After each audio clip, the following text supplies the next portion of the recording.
Essa pílula é um oferecimento Caoa Sherry. Então, com a análise da live de hoje, já praticamente encerrada a transmissão desta quinta do presidente, começo com você, Ana Paula Henkel, que destaca da live de hoje. Ana.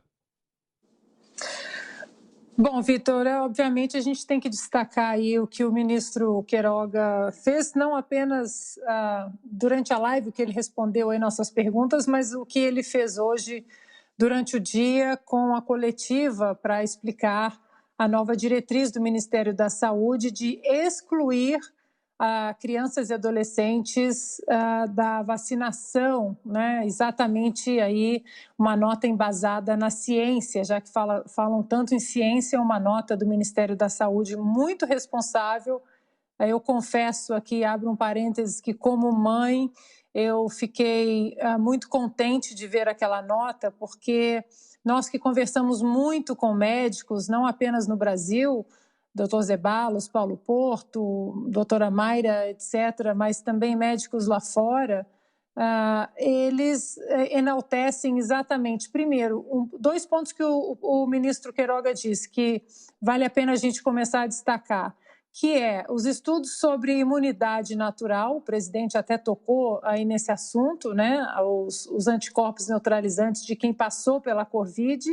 Já há estudos aí que mostram que esses anticorpos eles podem ser até 6 a 7 vezes maiores do que quem é vacinado. Esses dados são de estudos que vêm de Israel, então é necessário aí que a gente comece a falar sobre imunidade natural também, porque isso vai contra esse projeto aí de tirania de passaporte sanitário. Então, essa nota de hoje do ministro Queiroga e do Ministério da Saúde foi uma nota muito responsável, que mostra liderança no mundo em relação à proteção às crianças e adolescentes. Mais uma vez, a gente ressalta que as vacinas são importantes para outros grupos de idosos, pessoas com comorbidade, até crianças com comorbidade, mas todos os estudos até hoje aí mostram que as crianças saudáveis, elas passam pela doença de uma maneira muito branda. Isso também foi especificado na nota, assim como ressaltar também, como também foi colocado na nota, que a própria OMS não recomenda a vacinação para crianças e adolescentes. Interessante a gente falar sobre o passaporte sanitário. Semana que vem, amanhã, a gente vai falar sobre isso também, mas uma história rápida aqui de cunho pessoal. Eu tenho um amigo que mora na Califórnia e ele viaja bastante para o Texas, para os Estados Unidos. Ele trabalha com importação e exportação e ele foi vacinado, ele vacinou com 2 doses aí, não sei de qual vacina, mas foram 2 doses, e ele essa semana atualmente está com Covid. Ele testou positivo para Covid-19. No entanto, ele tem o passaporte para continuar viajando. Então, o que adianta você ter a carteira de vacinação? Obviamente que ele não está viajando, ele está em casa de quarentena, mas ele relatou isso comigo. Ele é um americano que fala português muito bem, então ele acompanha os pingos e ele relatou isso. Eu, com Covid, eu posso viajar, eu posso entrar em avião, eu posso viajar em voos domésticos dentro dos Estados Unidos, porque eu tenho o cartão completo de vacinação. No entanto, eu posso aí contaminar outras pessoas com a doença. Ou seja, esse passaporte que o Eduardo Paes quer estabelecer no Rio como uma diretriz obrigatória é absurdamente insano e tirânico. Isso não segura ninguém de contaminar, de passar a doença para outras pessoas. Outro ponto importante que eu também achei interessante o ministro dizer, e aqui anotei as aspas dele, não precisa de vacinas para as crianças voltarem para a escola. E isso, obviamente, essa declaração é embasado também em ciência.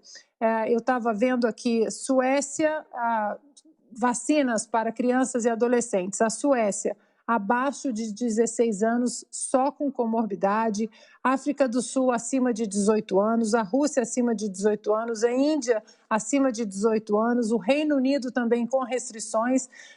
Ou seja, O Ministério da Saúde, a nota hoje foi pautada em ciência e nos últimos estudos. Nada impede que essa nota técnica seja atualizada, mas hoje o Ministério da Saúde mostrou aí muita responsabilidade.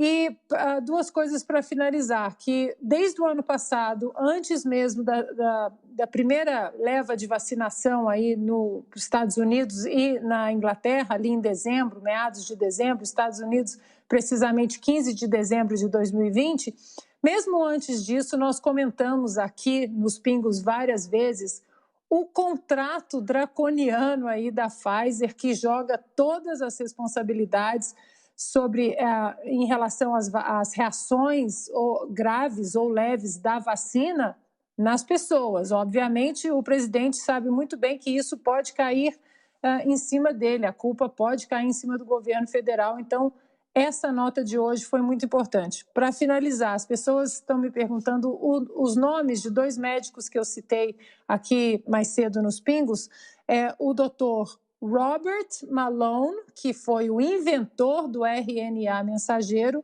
e o epidemiologista de Harvard, Dr. Martin Kulldorff. Os dois absolutamente pró-vacinas, trabalham com vacinas há muitos anos e são críticos ferrenhos aí dessa vacinação em massa desenfreada em crianças e adolescentes. Exatamente, Dr. Robert Malone, o inventor do RNA mensageiro, ressalta, porque essas crianças estão em formação, os corpos estão em formação e não há estudos conclusivos sobre as reações a longo prazo, né, os efeitos a longo prazo nos corpos dessas crianças e adolescentes assim que eles entram na fase adulta. Então é isso, Vitor. Valeu, Ana. Agora você, José Maria Trindade, e análise da live de hoje do presidente Bolsonaro. Zé? Pois é, fez muito bem o presidente em trazer hoje para a live o ministro da Saúde, porque ele colocou nos eixos, né, como se deve proceder aí a vacinação, principalmente em adolescentes. É preciso seguir a orientação do laboratório e não a orientação do prefeito e do governador que sai vacinado. Em primeiro lugar, o ministro mostrou que existem, sim, muitos vacinados no Brasil. O Brasil está progredindo na vacinação. Ele não tomou antes a decisão de vacinar por falta de fornecimento de vacina. O presidente confirmou, vai mesmo fazer o discurso tradicional, né? O Brasil abre a reunião da ONU e vai mostrar o Brasil, vacinação, a economia e desmistificar várias mentiras e ideias que plantaram no Brasil, de que a gente vive aqui sobre um tirano, homofóbico, não sei o quê. É bom que o presidente vá. E aí, Vitor, a sua provocação foi muito interessante sobre a vacinação. Ele não respondeu que sim, nem que não. Mas se houver a exigência, ele vai ter que se vacinar, né? Ele também falou sobre a quarentena, né? Confirmou, já disse antes aqui, que vai vetar esta estúpida quarentena para alguns profissionais, como militares, juízes, procuradores, né? E ele vai vetar. É possível que o texto não passe no Senado Federal, mas pelo jeito esse código vai ganhar a prioridade de votação. Tem que ser aprovado até outubro, né, para valer para as eleições do ano que vem. Então, o presidente disse que vai votar. Ele deu uma notícia muito interessante aqui sobre exportação de armas. É um mercado muito bom. E o Brasil tem produtos bons, tem fábrica de armas. E ele deu a notícia de que aumentou a exportação de armas. Botou a falar dessa coisa ridícula aí que o PT defende de regulamentação dos veículos de comunicação. Olha, quem regula um veículo de comunicação são os leitores, né, em caso de jornal, e os ouvintes, em caso de rádio. Esses são os verdadeiros regulamentadores da comunicação. E ali eles exercem o poder absoluto de girar o botão e diminuir o volume, né? Então, esse é o resumo do importante momento do presidente chamar aqui o ministro da Saúde para conversar, uma conversa franca e aberta. É isso, Vitor. Guilherme Fiuza, sua análise, Fiuza. É curioso que a live caiu quando o presidente pronunciou a palavrinha proibida. associado ao tratamento imediato, né? Eu espero que tenha sido uma coincidência. Eu acho até que foi, mas acho emblemático. Vou fazer a referência, porque este debate, ele está imundo. Esse debate está imundo. Basta a gente notar o que o próprio ministro da Saúde trouxe. O ministro da Saúde é completamente pró-vacinas, né? Inclusive, tem um aspecto ali da minha pergunta que ele fala sobre segurança, e aí, é claro, ele se socorre na agência reguladora. Mas a agência reguladora aprovou as primeiras vacinas no Brasil, por exemplo, sem estudos completos para o grupo de idosos, que está nos grupos dos mais vulneráveis, né? Não era uma emergência? Pois é, os estudos não estavam completos para idosos e saíram vacinando. A autoridade sanitária, né, a entidade reguladora fez isso, e eu tenho todo o direito de enxergar as lacunas que a própria autoridade sanitária apresentou na sua ata. Então, esse debate sobre vacinas é um debate imundo, é um debate desonesto, em que traz esse tipo de problema, de nuance, né? Existem tratamentos terapêuticos, clínicas. Tivemos aqui outro dia o doutor Zeballos dando testemunho dele, como médico, sobre a aplicação desses tratamentos. Ele encontra indícios fortes de eficácia. Por que isso foi proibido? Por que a vacina é tratada como definitiva e o tratamento imediato é proibido? Como é que é o nome disso? É a droga do diabo. Como é que pode? Eles têm o mesmo tempo, a mesma decorrência, o mesmo processo, o mesmo cronograma de experimentação. Por que as vacinas são a poção mágica? É proibido falar que as vacinas estão em estudos? Então, nós constatamos, trazido inclusive pela autoridade máxima da saúde no país. Prefeitos como o do Rio de Janeiro, Eduardo Paes, e outros vários pelo país, irresponsavelmente aplicaram, ele disse isso na live, milhares e milhares de localidades, ou uma dose altíssima, né, de aplicação das vacinas em adolescentes com substâncias não aprovadas. Era uma marca de vacina aprovada e os prefeitos, governadores saíram vacinando adolescentes como bem quiseram. É ou não é imundo o ambiente deste suposto plano de imunização no Brasil e no mundo? Pois bem, então como dizer que a vacina é segura? A técnica do RNA mensageiro é uma terapia de indução genética de imunidade. Quanto tempo de estudo em humanos? O tempo da aplicação da vacina, praticamente. Quanto tempo é preciso de observação para saber que alterações esta indução genética levará os organismos a terem? Isso está em estudos. Todo médico que não entrou em lobby e não rasgou o seu diploma está estudando o que a proteína spike faz, por exemplo, no corpo humano. O nível de toxicidade. Isso tudo está em estudos. Esta vacina da Pfizer, por exemplo, que é trazida aí, que foi aprovada para adolescentes, ela tem até 2023 para completar a sua fase 3 de estudo, né? A não ser que tenham feito uma cambalhota reguladora e modificado isso, mas o plano era esse. O plano aprovado era esse. Então, essa aprovação definitiva com um asterisco, com estudos ainda em curso, não se pode brincar com isso. E nós estamos vendo, por esta correção de política pública de suposta imunização no Brasil, que há um grande painel de dúvidas relacionadas a essas substâncias em desenvolvimento. Quem diz que elas são seguras e ponto final não está sendo responsável. Está colocando a saúde da população num experimento duvidoso, certo?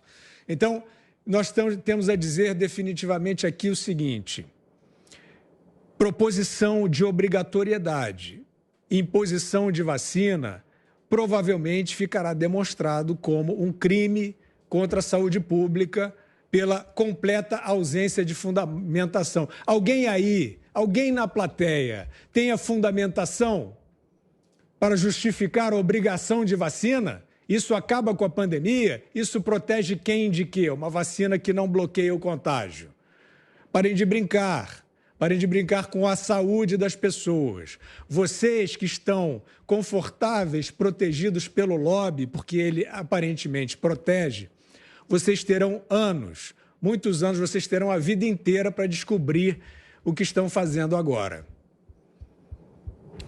Bom, e só antes de passar para você, Augusto, o Fiuza falou sobre as interrupções da transmissão, então a gente informa que sim, a transmissão do presidente Jair Bolsonaro saiu do ar no Facebook do presidente, a transmissão do nosso programa também saiu do ar no canal por onde era transmitido e no YouTube a transmissão do presidente saiu do ar, a nossa continua por enquanto. Augusto. Quer dizer, é um negócio anticientífico que está sendo dito. Isso é tudo uma bobagem. Eu acho que pode-se descobrir, estamos ainda voando no escuro, né? Entre nuvens. Pode-se descobrir daqui a algum tempo que as vacinas são apenas um tipo de tratamento precoce. Por que não? Ainda não se sabe. Há pouco, no começo da pandemia, ou no começo da vacinação, o que se dizia, em nome da ciência também, era que os jovens com menos de 16 anos não faziam parte da população vacinável. Até eu cobrei aqui num dos programas nossos, eu cobrei o seguinte, não se podia calcular o índice de vacinados pelo total da população brasileira e sim pela população com idade superior a 16 anos. Agora já querem vacinar. Vacina obrigatória não existe. Isso aí é o que diz o Guilherme? Perfeito. Ninguém pode ser obrigado a isso, portanto, não podem ser exigidos documentos inconstitucionais, passaportes, essas bobagens. Agora, nós vamos descobrir daqui a algum tempo o que funciona e o que não funciona. Não se pode ter certezas nesse campo. Eu não tenho. Eu tenho dúvidas. E acho, repito, que o que se pode descobrir é que a vacina funciona parcialmente, é um tipo de tratamento, o que vai desmoralizar os que proibiram qualquer variação do tratamento e cortam, né, ou podam programas que discutem essa possibilidade. Se isso de fato ocorreu, essas redes sociais estão aderindo a forma mais cafajeste de censura que eu conheço. Aliás, o presidente estava muito tranquilo. Hoje, eu vou repetir o que disse o Zé. Além de tranquilo, trouxe o ministro certo e discutiu com a calma e a tranquilidade aí que os adversários em tudo não têm.